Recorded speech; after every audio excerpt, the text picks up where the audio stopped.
कबहू ना होई हो नजर के सामने तू खड़ा।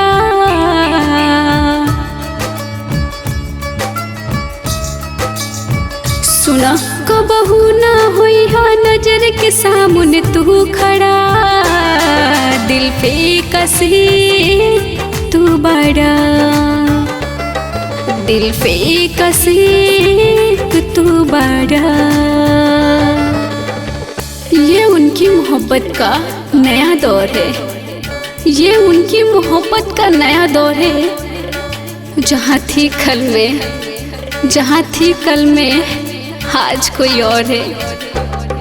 दिल पे कसीक तू बड़ा, दिल पे कसीक तू बड़ा।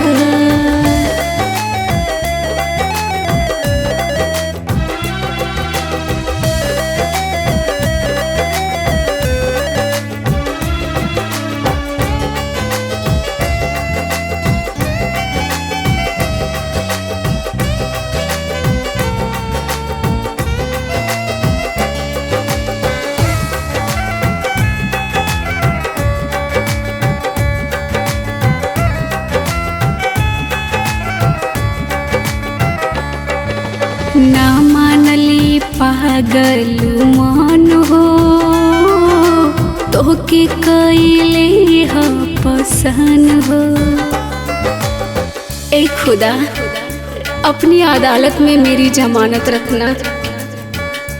ए खुदा अपनी अदालत में मेरी जमानत रखना। मैं रहूं या ना रहूं, मैं रहूं या ना रहूं, उस बेवफा को सलामत रखना। तड़पेनी तोहरी याद में, रोईला बातें बात में। नजर में रहला हमरा सबसे बड़ा, नजर में रहला हमरा सबसे बड़ा। दिल पे कसे तू बड़ा, दिल पे कसे तू बड़ा।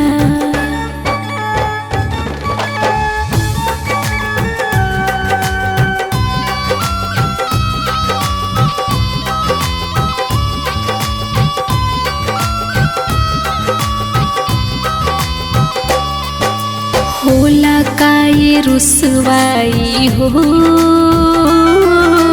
तोहरा एक दिन बुझाई हो।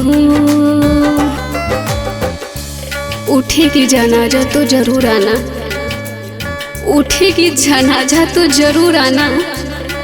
देखूंगी तुझे बस थोड़ा मुस्कुराना। छोड़ी दुनिया जब जाइब हो, हरेंदर नहीं लौटाइब हो। रोईबा एक दिन पैबा ना के नहू खड़ा, रोईबा एक दिन पैबा ना के नहू खड़ा। दिल पे कसे तू बड़ा, दिल पे कसे तू बड़ा।